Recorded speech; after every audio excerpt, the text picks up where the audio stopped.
Good afternoon, everybody.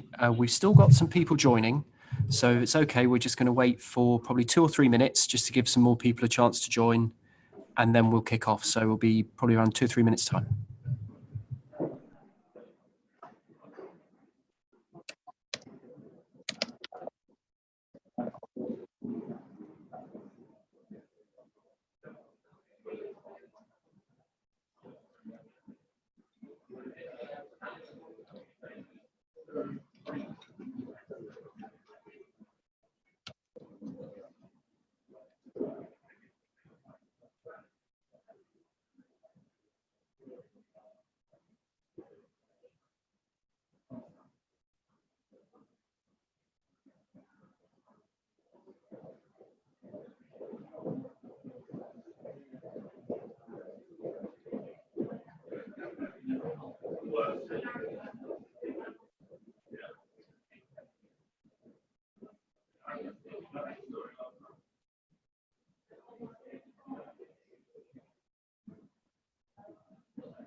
Good afternoon, everybody, and welcome to the first of our monthly webinar series. This episode is all about what happens when the worst happens, the dreaded disaster recovery, and the cybersecurity threats that might lead you to need to rely on your disaster recovery plan. My name's Dan Scott from Complete IT, and I'm joined today by my colleague Simon Jeffries, and from Datto, we have Adam Shilcock.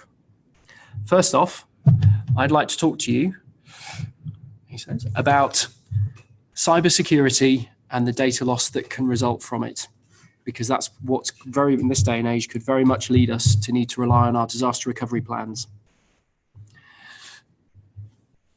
The internet gave us access to everything. It's amazing, isn't it? I recently was on a family trip with my children in the back seat, watching video on demand via 4G of any episode of any of their favorite series that they care to watch. I remember when my parents got their first car that had speakers in the back that I could actually hear the radio without having to get them to turn it up to a deafening volume. It's amazing what we can get access to, even from the phones that we have in our pockets. But of course, what we don't always realize is that by having the world at our fingertips and being able to browse anything, we also give everything access to us and all the data that we share online every day. That data can be more valuable than we ever realize until it's got into the wrong hands, and we have to protect it and stop it getting there. One of the common myths that we find at Complete IT is that SMEs often believe that they aren't at threat from cybersecurity threats because they believe that they aren't going to be targeted and that hackers are going to be, in quote unquote, going after these big corporations, as we can see from the ones on the left here, because they're the famous people. Unfortunately, it really isn't the case. First of all, in my opinion, small to medium businesses are far easier targets than large enterprises. As I've tried to show with that graphic, an enterprise organization can very easily afford a dedicated security team that can quite happily monitor their systems and their firewalls and conduct security reviews for them that simply as SMEs we can't afford. That means that to a hacker or to someone who's looking to exploit data, an SME is a far, far easier target to phish, to infect, and to ultimately defraud. So what are the top threats that we're seeing that could lead you to end up in a situation where you're having to rely on your disaster recovery plan? First of all, and it's unfortunately not going anywhere, it's ransomware. Ransomware has been part of the IT security landscape now for 2 to 3 years, established and actually in the mainstream. It definitely doesn't show any signs of going anywhere.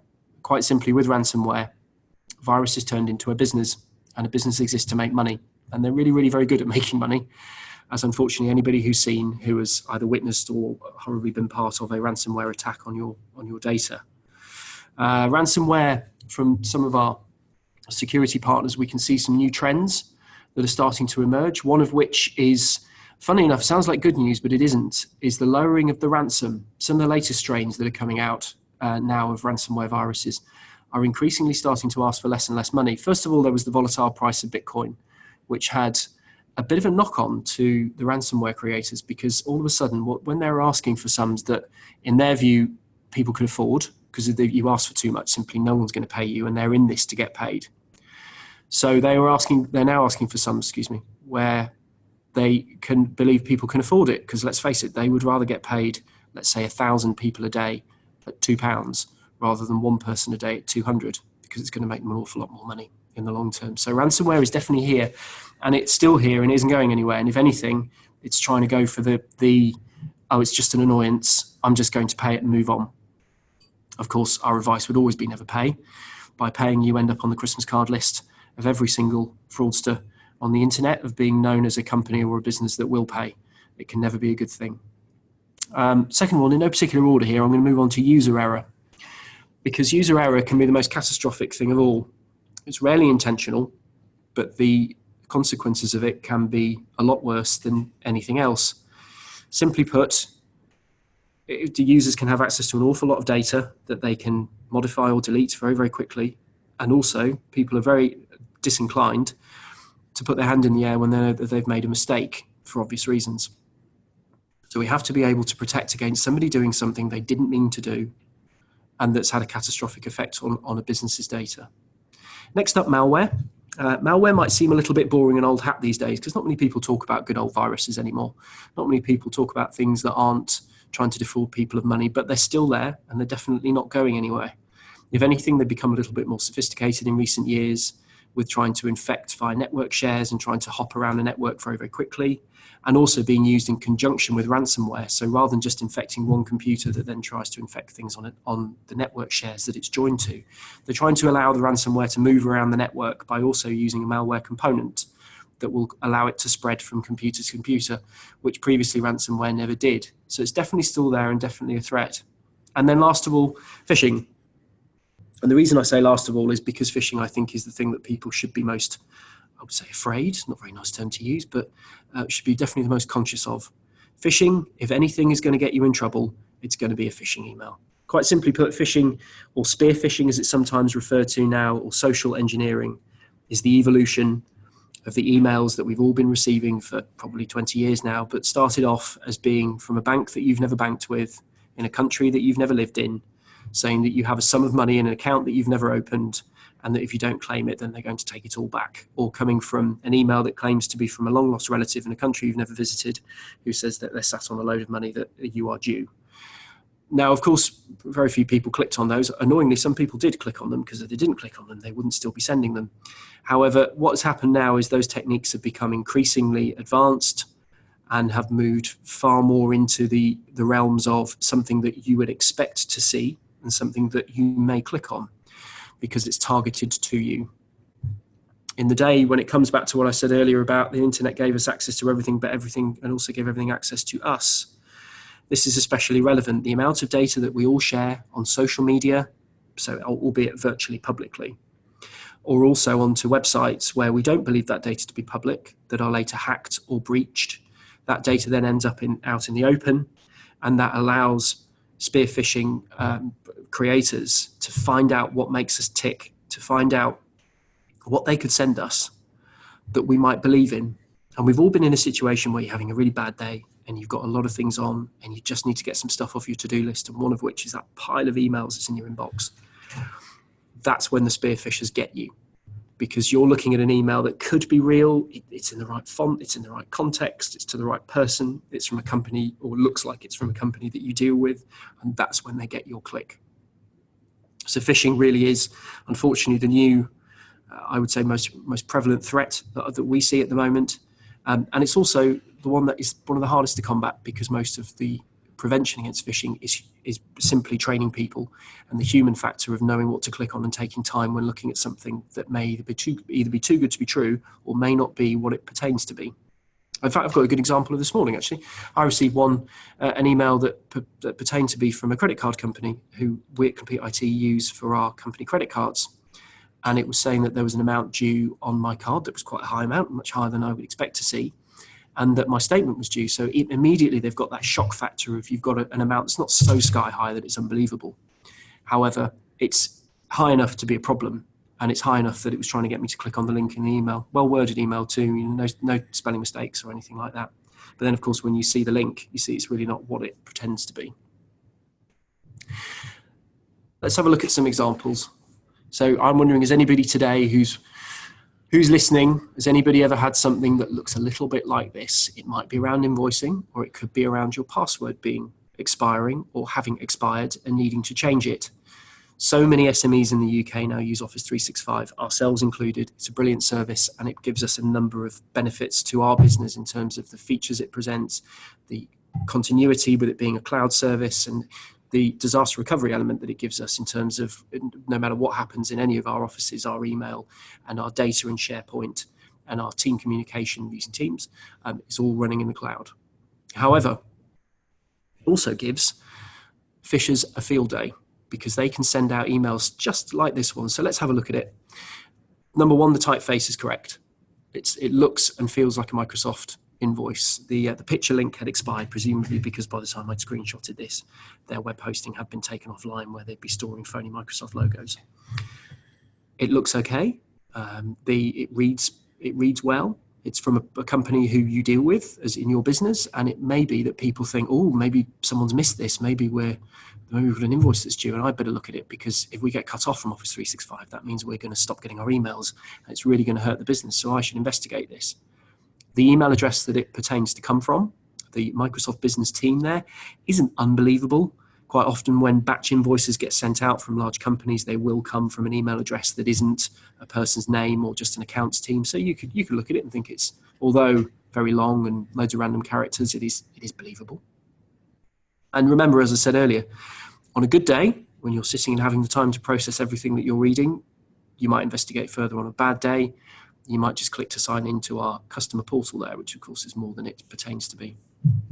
So let's have another little look at what's going on this email. And simply in this case, by hovering over one of those links to that customer portal, we can see that this has absolutely nothing to do with Microsoft. It is an easy giveaway, this one, because either avlonitusrooms.com is either a domain that's been hosted by the spammers in order to provide links to their malware payloads, because undoubtedly on the other end of this is going to be probably something that's going to encrypt a lot of data on my machine, or it's going to be something that makes my computer a member of a cloud that can be used to attack other computers, a botnet as it's called. Or Avlonitus Rooms could be a legitimate website, unfortunately one that has been breached. Say, for example, if their WordPress backend database or their SQL database wasn't kept up to date with the latest patches, and is then known to contain vulnerabilities that hackers can exploit and then load malicious content into what looks like a legitimate website. This is, although on the face of it, you wouldn't know, and you might think, well, other than people getting viruses from things that could potentially be hosted on my website, which of course I don't like, but what negative impact could it have on me if I'm not the one clicking it?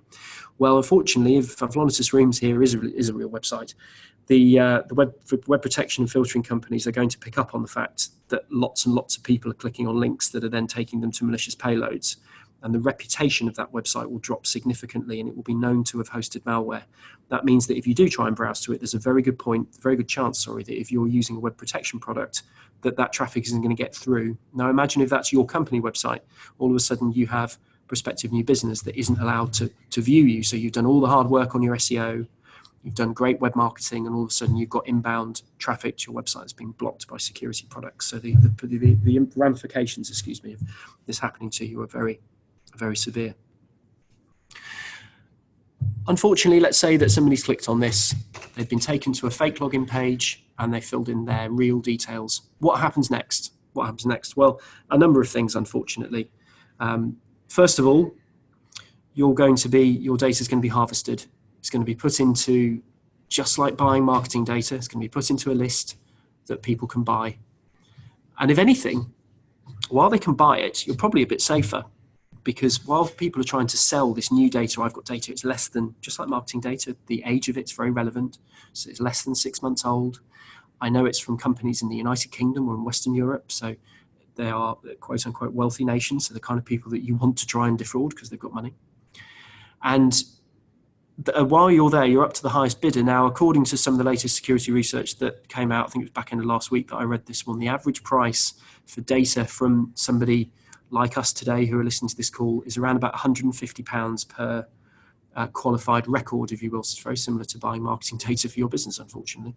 On the dark web, you can buy data about us for about £150 a head. Now, I don't know about any of you listening, but I'd probably gladly pay a little bit more than that to take my data away from the people who are then going to try and be using me to sign up for credit and defraud people and in the process make my life extremely difficult. It's a horrible thing. Unfortunately, as time goes on, you then become a bit of a free-for-all. So they've captured your data, and eventually people get bored of trading it, or somebody just decides to cause a bit of chaos. And you end up in something like this. So this is a service that we're able to offer, whereby we can run a search on ID theft forums and the dark web or the Tor network, whatever it is that you would like to call it, where this data will then just get dumped for all and sundry to have a bit of fun with, unfortunately, is the nicest way of putting it. And by looking for our domain name, as you can see, this is only one page of many. I found an awful lot of hits coming from, if you look in the source column there, an ID theft forum, which is essentially code for when hackers get a bit bored and they've had enough of some data and they want to let their friends have some fun with it. They just chuck it all in here. Now, what's going to happen in these things quite soon, we're going to see the upshot from the BA Amex breach that happened last year. And also, probably in not a massive amount of time, we're going to start seeing the data from the Marriott Starwood Hotels breach. It was around 500 million records, I believe, that were breached from Marriott Starwood. And they're going to start finding their way online as well. Now, you'll notice when you look in the password hit column there that it's just a long hash. So it's what a password looks like after it's been encrypted. The reason I've grayed out the rest of that column is because the rest of those passwords are very simply in plain text. So if a website or service becomes hacked that haven't done the greatest job on their backend database and held passwords in an encrypted format, then quite simply your passwords are going to be shared with everybody. Then, of course, if people are using the same password for multiple services, the hackers know your email address, they know you use Office 365 because they can look that up based on your domain name, and they know a password that's a very good chance people are using in multiple places. And so they can go and start logging in as you and causing some chaos. The other problem with those hash passwords that you see at the top, so when we see that long string beginning with EFA, is that, let's say, for example, there was the big LinkedIn data breach about 2 years ago. What's going to happen when hackers get hold of a big pile of LinkedIn data is they're going to start working on the decryption methods to turn that gibberish password into plain text. And once you've got the key, once you've got the cipher or the code that you can throw those hashes through and apply this formula that's then going to spit them out into plain text, all of a sudden the rest of the breach has been completely decrypted. And again, unfortunately, people can start having some fun at our expense. So this is the upshot of what's happening. Now, I mentioned earlier about logging into Office 365. Again, one of the biggest threats that we're seeing at the moment is hackers getting access to people's accounts, but not to cause chaos. In the old days, quite often accounts were compromised and they were used to send spam. They were used to send spam to advertisements, to other viruses, to usually for payload delivery. Quite often now what we're seeing is people gaining access to people's accounts for no other reason than to put a permanent forward on and let that forwarder happen. So every email you send or receive will then be sent outbound to a mysterious email address you've never heard of. That then allows the hackers to look at what you're sending and receiving. They can reply, pretending to be somebody else, to intercept payments, or to confuse people into making payments they weren't expecting, or to sources that they thought were legitimate and then aren't. Or, of course, just to take personal data that might be of value, and when they get bored, then they can always use it to then start sending viruses, or they don't believe it's a viable target. So, of course, the way to mitigate this is by implementing what we would call two-factor authentication. But I think more on that in a while. In fact, here we are. How do we get around this happening? So your passwords might be out there somewhere. People might have access to even that, or log in as your colleagues who have used the same password in multiple locations. First of all, how do we combat this? We have to prove that the people trying to sign into a service are the people that they purport to be. So when we go to sign into any web-based service, it's going to say sign in to continue, and then it's going to be a login and a password, and in you go. Now, we've just seen from that dark web data dump there that people's access credentials, especially if they use the same thing in multiple places, are probably easier to find than we wish that they were.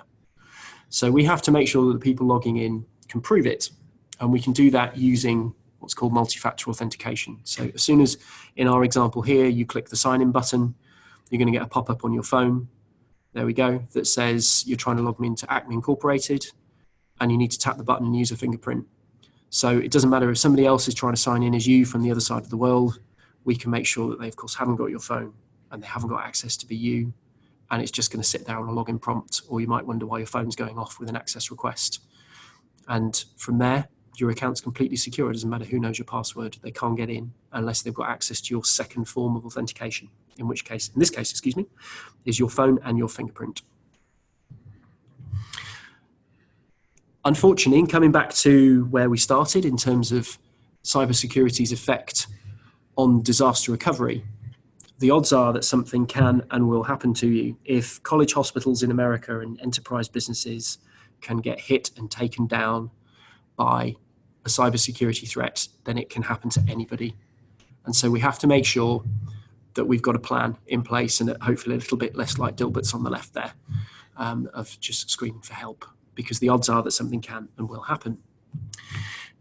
The first thing one thing I'd like to touch on when it comes to any preventative measures for cybersecurity is be very, very careful of anything that would pertain to be a silver bullet. Now, I'm going to use Sophos in this example. I have nothing against Sophos. I think it's great antivirus, and they have some great products. However, this is one example of many whereby things can be perceived as being a one-size-fits-all, and as I said, that sort of silver bullet to being, as this advert said, totally protected. Now, this one particularly is pertaining to the National Health Service, and as we all remember from last year, the National Health Service were victim, or some of their primary care trusts were victim to an attack called the WannaCry virus. This first screenshot that you can see here is the NHS's website the day before the WannaCry virus was hit, and this, as we can see here, is the NHS's website the day afterwards, which is a very, very different message to what happened, of course, because of what happened to the NHS the day before. So all of a sudden, a very good ad campaign or endorsement turned into not so good a one, when the NHS, unfortunately, on that day were very famous for all of the wrong reasons, and were famous for a cyber attack rather than all the good work that they do. So the moral of this is nothing to do with Sophos. It's just very simply to say that there isn't anything out there that could pertain to be your total protection against any cybersecurity threat. I wish there were, and if there were, then all the other companies wouldn't have a business left, because everyone would be buying this amazing thing of whatever it was.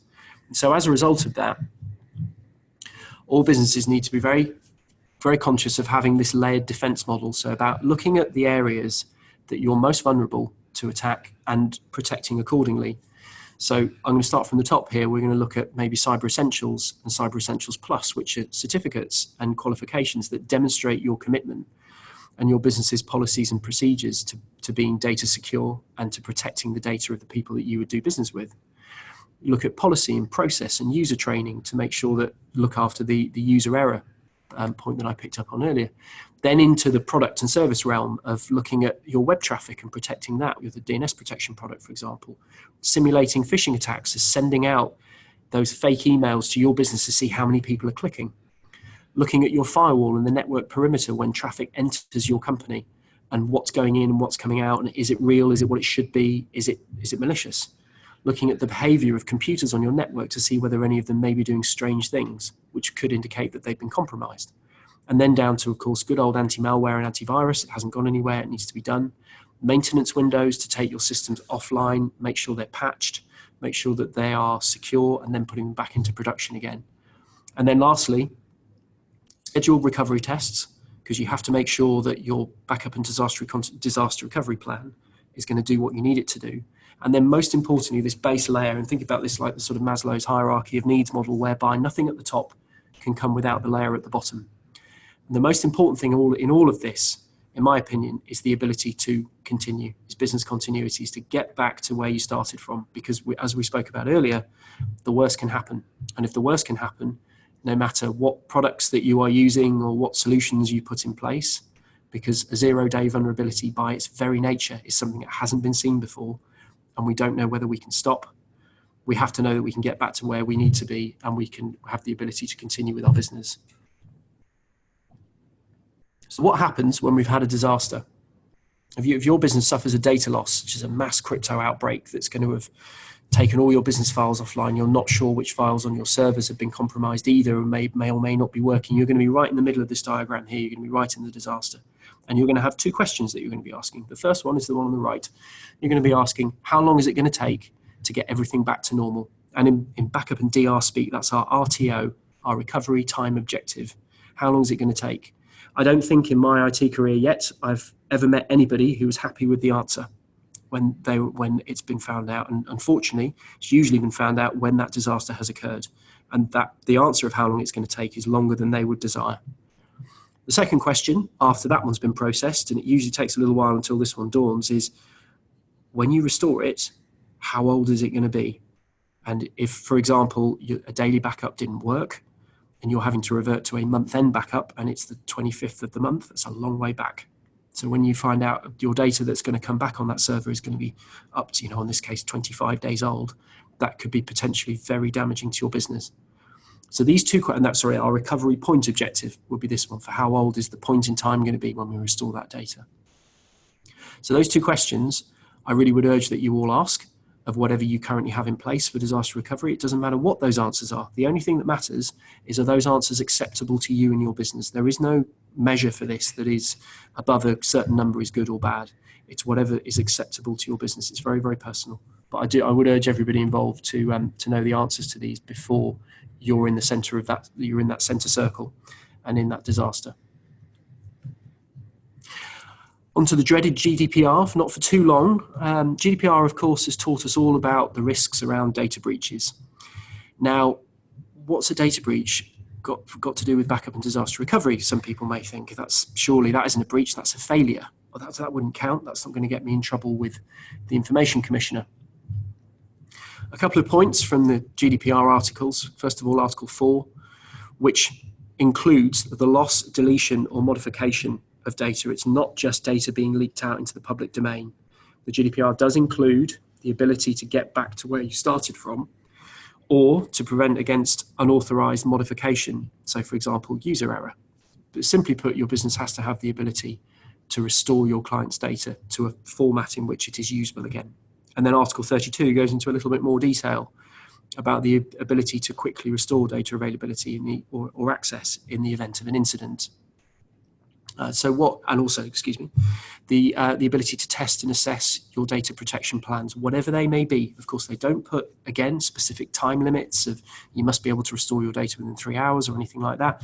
They do leave it up to the needs of the business. However, the key for me here is to sort of reiterate to people that GDPR does include the need to be able to restore from a backup. It's not just about being hacked or about people's personal data ending up in the public domain. And lastly, it wouldn't be a presentation without a quote. And for me, I just like to try and turn this round, especially to SMEs, because as SMEs, we have to do things that drive our business. Cost to us is difficult. However, we all want to make things that are going to enhance our business and allow us to be better, more productive, to be more profitable, generate revenue. And this is how I would urge everybody listening to think about cybersecurity and data protection. Don't look at it as just an exercise to go through or as an IT thing to do. You look at it as a way of differentiating yourselves when you're in a competitive situation with one of your one of your competitors. So, for example, if you are down, that last two of a tender, the contract or client that you really want to win, one of the questions I would imagine that now in this day and age is going to come up in those final stages is, right, talk to me about data security and GDPR awareness in your GDPR policy. And then you have the ability to turn around and say, here we are, this is what we do. We have a disaster recovery plan in place. We test it on X basis every month, quarter, year. I've got documents that can show the results of those tests.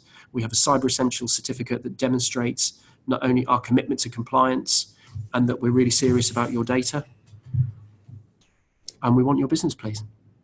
So I'd like to think about that as being a slightly different way of coming across things rather than just being a cost line. And on that point, I'd like to hand over to Adam Shilcock from Datto, who is going to run through a live demo of a disaster recovery situation. Excellent. Thank you very much, Dan. I appreciate the introduction. And good afternoon, everyone. As Dan has mentioned, I'm a sales engineer here at Datto, and today I'm going to be showing you a live ransomware infection of a server, and then using the Datto solution, the business continuity solution, how we can recover that server and make it operational again in a matter of minutes. So let's dive in. Let's go and do that disaster demo. Before I go and infect this server that I have here with ransomware, I want to talk a bit about backup. This is really the foundation of any business continuity solution. We want to make sure that any backup of a server or system that we take is robust and that it's been tested and verified so that we can recover data. In front of you here, we have a test server that I've created in my demo environment, and it's running Windows Server 2012 R2, one of the most common operating systems out there still today in the market for both physical and virtual machines. And this particular server, it's just a simple file server. It's not doing too much at the moment, but the files and folders on it, the employees for this business use it to share these files and collaborate on work that are essentially key to the operations of their business, and it's very key, important data to their business. But to demonstrate backup with Datto, I'm going to quickly create a text document here. We'll just create a new one, and we'll keep it a plain text document. We'll call it the Complete IT Webinar Series. There we are. When we go on here, we're going to create some new data. And the reason for this really is to show data change on a server, which we want to capture. When we're taking backups with the Datto solution, we want to do it on a regular cadence so that any data or new data that is written to a server, we can capture that within the backup and make sure that we can effectively reduce the RPOs that Dan mentioned a minute ago, the recovery point objectives, to as little as potentially 5 minutes, which I'll be able to show you in a moment. Let's go and finish this, and what I'll do is I'll timestamp this as well, just so you can see that it's not in Blue Beta style one I created earlier. It is a text document that I've created just now. So let's go ahead and save this to the desktop, and then we can go over to the Datto solution here to back that really important business data up. And this is the UI of the Datto appliance. Now, this is something that Complete IT manage on behalf of you guys. They have the expertise and the knowledge of this platform to be able to really cater it to your business needs and really provide the kind of the ongoing management and monitoring of a solution like this. So I'm going to quickly go in to the Protect tab, where you can see I've actually got a number of different servers that are being protected by this particular Datto device. And we're going to go down to this crypto machine here and kick off a manual backup. Now, I'm kicking off a manual backup, but it's not something that we would typically do. We can actually schedule backups to be automated, or in a cadence of your choosing, really. Those recovery point objectives that we mentioned a moment ago, you need to think about that when thinking about the importance of either your overall business or individual servers within your business. And Complete IT can talk to you about that and kind of build out a schedule that's actually catered to you and your needs as a business. On top of that, not just taking backups on an automated schedule, we will be testing these backups very robustly as well. There's a number of base checks that we take and run on every single backup. Things like integrity verification, where we monitor the file system health.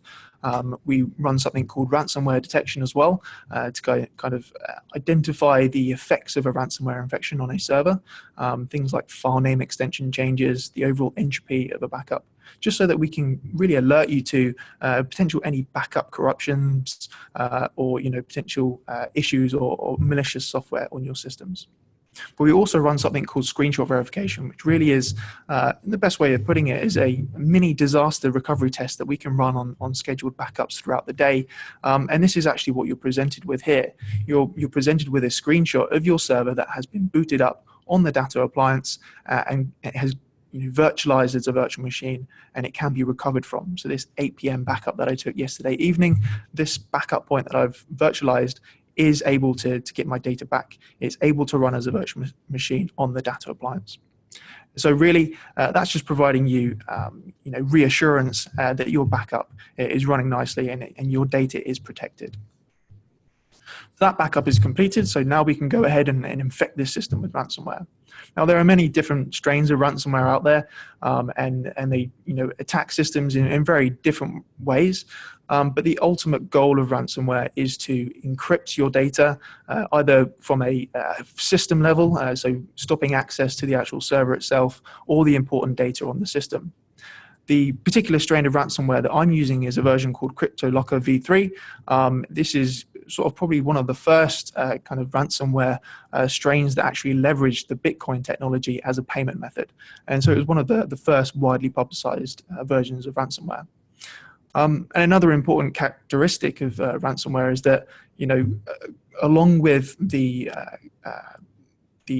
human user error threat to an organization, it plays on that quite significantly by disguising the overall ransomware payload as typical files and folders on a system and tricking the users to actually click on said files and folders. So the ransomware strain is actually hidden within this desktop here in front of you. And I wouldn't be able to ask you, any of you, which particular file or folder it is that's going to kickstart this ransomware infection. But I can assume that any of you would just be blind guessing as to which one of these was the actual infection itself. And so if I just scroll over this purchasing and billing tab here, in a moment it's going to give us the actual type. And you can see here the document type is a VB script. It's not an Excel format. And so if I click this, first and foremost, if I was marked from the procurement team, for example, and this purchasing and billing spreadsheet is something quite key to his ongoing day-to-day practices in the business, he's going to go through and open this particular file. And this will actually open itself.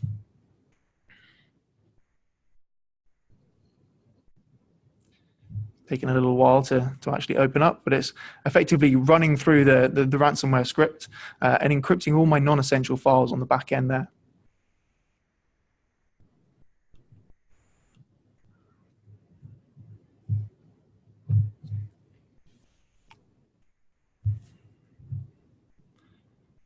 Let's go ahead and refresh this remote desktop session because that might be why it's not loading.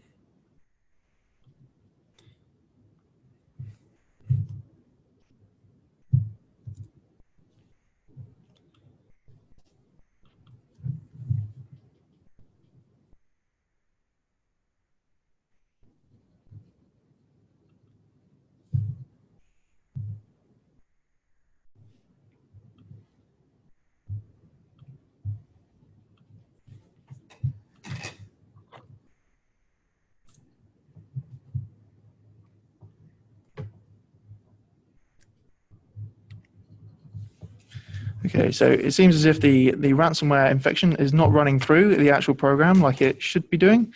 Let's go try one more thing and run the actual script itself from the back end. So there we are. There we go. There is the Mango's payroll. So I have to do it in a slightly different way, which is slightly more obvious to everyone. But unfortunately, that's the thing with live disaster demos. Sometimes they can really be a complete disaster.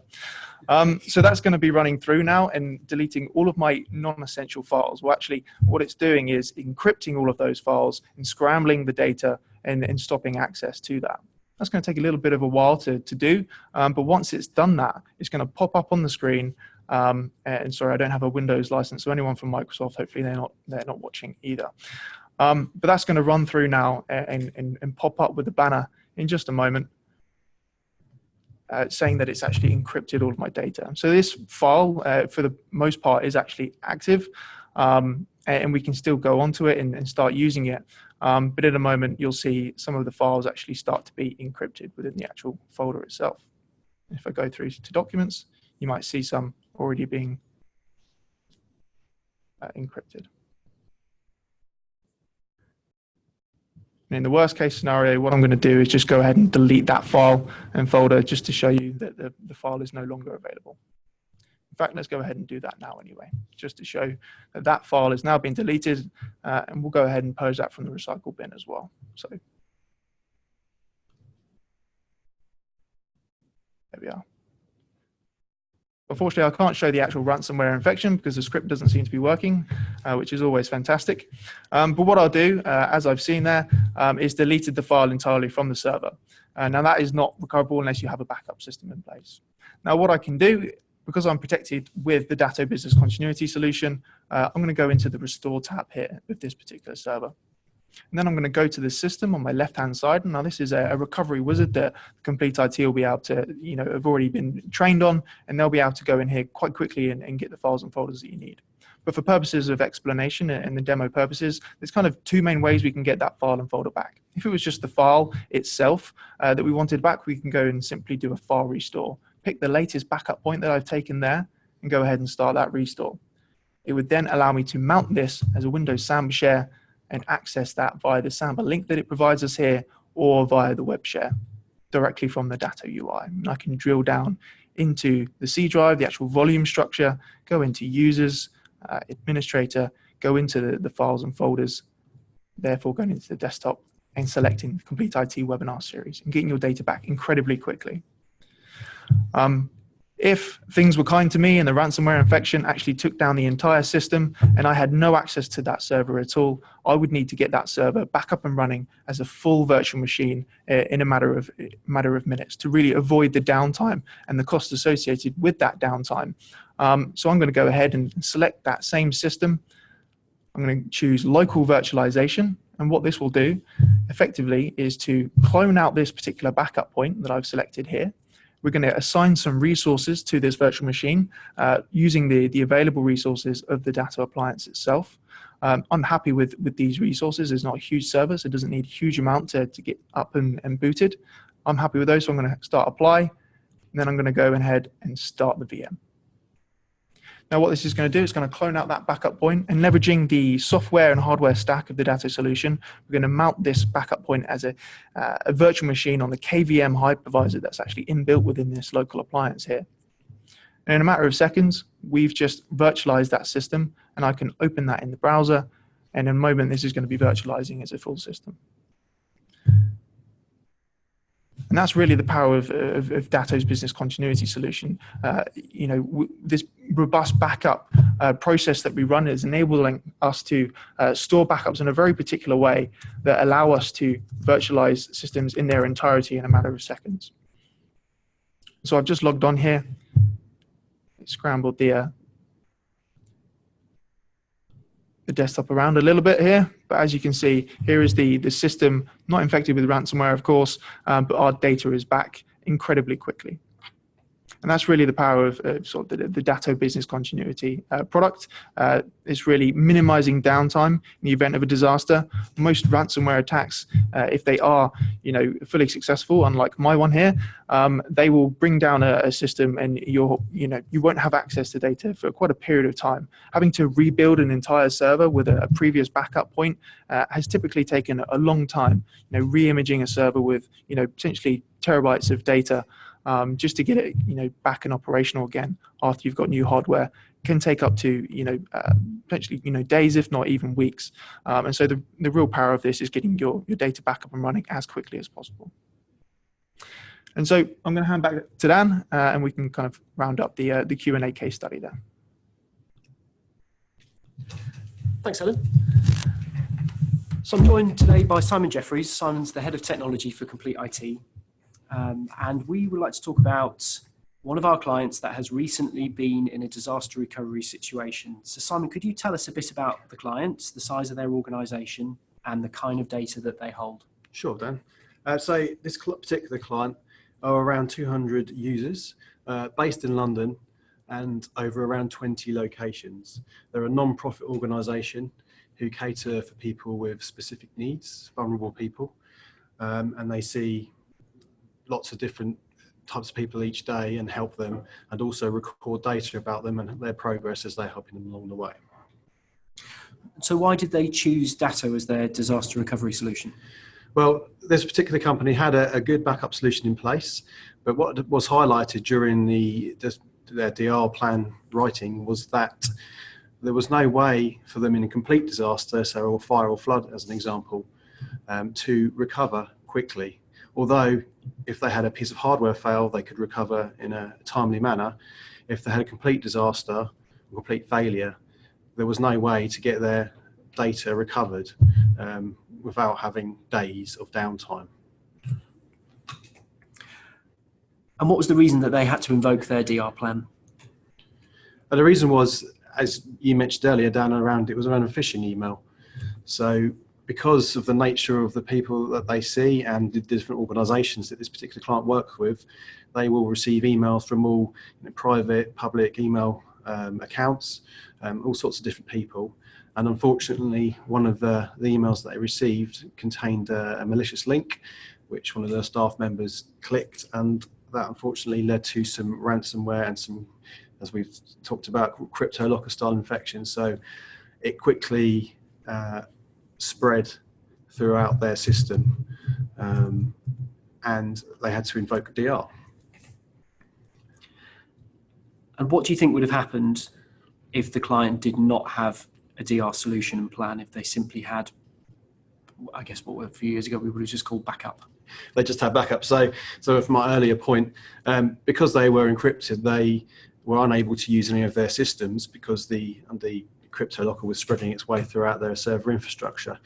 So with the power of the Datto appliance, and Adam's just shown the ability to turn on virtual machines from backups, we were able to do this for their key systems. So in the client's DR plan, highlighted were their core systems that they needed running as soon as possible.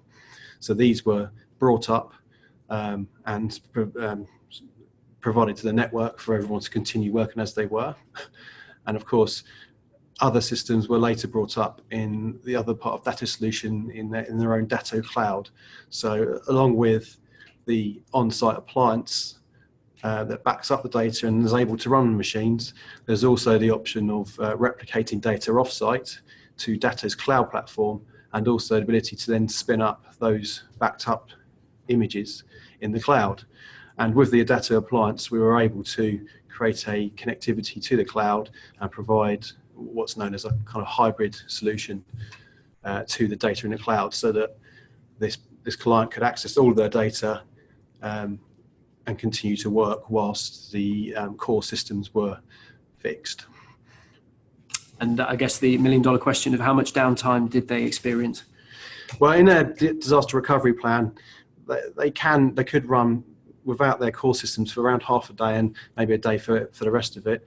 But their key systems were brought up within 2 hours and up and running for them to continue access. So this client, with all their locations, have remote access into their data center, and with the infection in place, every single site was unable to work. But with the Datto there, it was simply a 2-hour time frame in order to bring up the key systems in order to keep working. Thank you. Thank you. And to everybody who's listening today, what one thing would you advise that they do regarding disaster recovery? If they could only do one thing as a result of today, what would you advise would be the place that they would start? Well, ensure you've got a disaster recovery plan, which a lot of businesses do. However, you do need to test it. We'll find that lots of businesses tend to test recovery of single systems and in specific scenarios, but no one really tests an entire outage like this particular client had.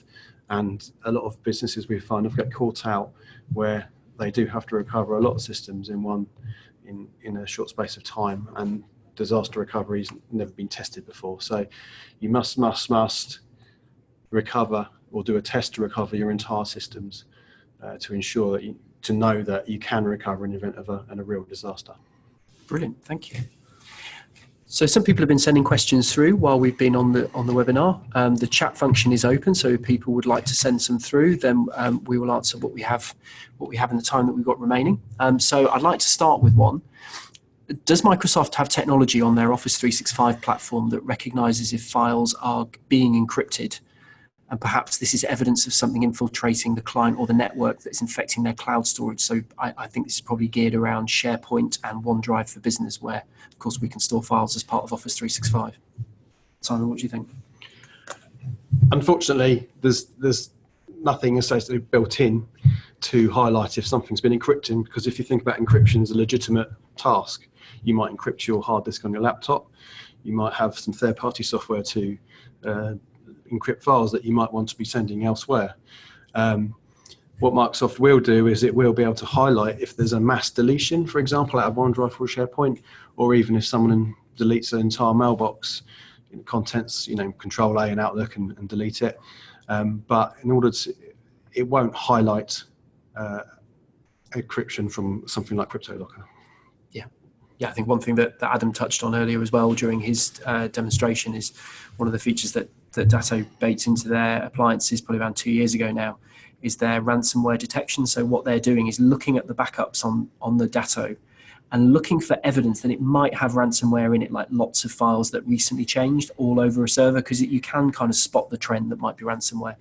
Again, there are false positives, I would say, from us using it at Complete IT, because sometimes files change all over a server. However, it's a really good thing to say there could be something going on here that no one's spotted yet, because unfortunately one thing with ransomware is we find that people don't realize until it's too late, because you might not see some of the folders that it started encrypting until you realize it's got through everything.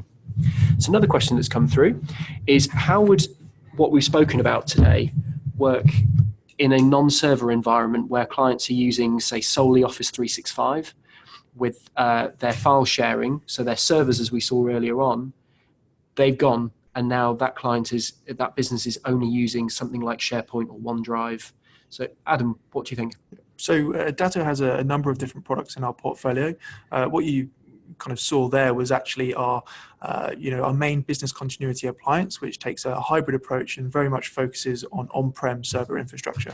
But we do have something else within our portfolio called Datto Sass Protection, which specifically is designed for Office 365, G Suite, SaaS applications for exactly that scenario that you mentioned there. We can back up the Office 365 tenant with Datto Sass Protection and protect files within SharePoint, OneDrive, and of course Exchange Online as well. So that's essentially how we deal with it. It would actually be a different product to what you see today. But again, we understand that people are moving to the cloud, so that product in particular is becoming, again, something that's quite a hot topic for 2019. I mean, again, I touched on earlier about, it's Dan here talking about user error. I remember seeing quite a few years ago now, it's probably about 5 years ago, a person who I was working with had downloaded a Microsoft Outlook add-in that claimed to revolutionize the way that they were going to run their calendar and turn them into this organization machine. Unfortunately, what it did succeed in doing, not because it was malicious, just because something went wrong with it, was scrambling their calendar beyond belief. And what had started as a very, very busy calendar ended up as just this mess of things going everywhere. And I can't remember exactly why, but all the appointments had moved, and it was horrendous. Trying to restore something like that using anything that's built into Outlook or Office 365, and of course Microsoft don't provide any official what we would all class as backup for Office 365 in terms of taking that data and storing a separate copy elsewhere on a point-in-time basis, so you can go back to Tuesday, Monday, month-end, year-end, etc., etc. Microsoft don't do that. So it's incredibly difficult, unfortunately. And so having something such as the Sass protection element that takes your cloud applications, things that don't run on a server, quote unquote, and keeps a second copy of them somewhere else is incredibly valuable. One question that's come through regarding phishing and how organizations can protect against phishing on a technology perspective. It's incredibly difficult, I think, is the first and foremost thing to say. Just as with virus writers, if you're a virus writer, you could say, why does an antivirus pick up on everything? Well, if you're a virus writer that was writing things that antivirus picked up on, you're not going to be a very successful one because it's not going to go anywhere. And the same pertains to phishing emails. So the art of the phisher is to send something that looks and feels legitimate. So, for example, replacing a letter I with a letter L in a domain name to make it look like it's buying a new domain, or like it's where it pertaining to come from but isn't.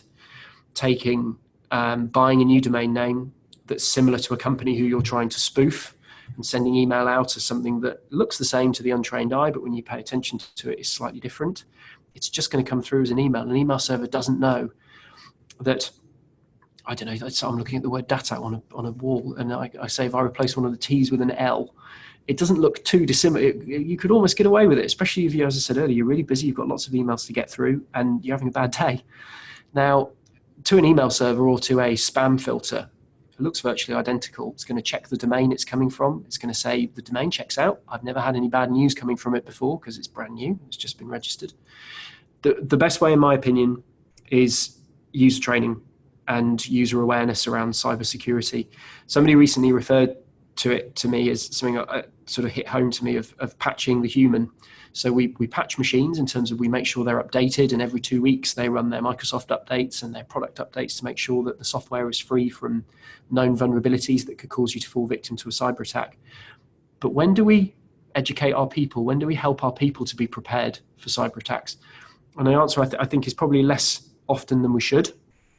And I think it's going to become increasingly important to all organizations going forward to make sure that every team member has been trained in cybersecurity awareness, especially those who aren't IT literate or IT aware, because those are the people who are at most risk.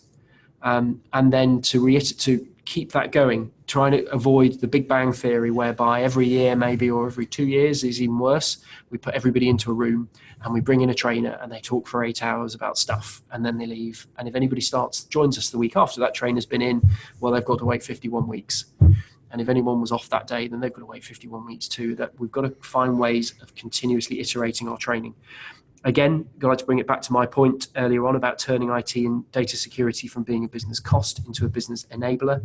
That can go into your business development literature about saying, look, this is again what we're going to be doing in order to make sure that your data is safe with us. If you join our company and you partner with us, we are going to make sure your data is safeguarded by doing the following things, and we're going to make sure we've got real protection in place. We're going to make sure we've got a DR plan, and we also make sure that our people and our team are trained so that we protect that valuable data. We've had a couple of questions coming through about the slides from this webinar. Yes, all slides will be sent out following by our marketing team. Jack is shaking his head, nodding, sorry, excuse me. Jack is nodding about 3 feet away from me, so don't worry. That is all going to be coming through. Michael, hello, haven't seen you in a very long time. Hope you're well.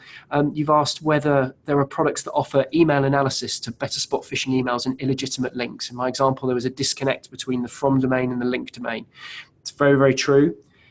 Yes, there are. So first of all, Office 365 out of the box comes with Microsoft's, I believe it's Forefront, they renamed it a few times, but it comes with their email protection product built in.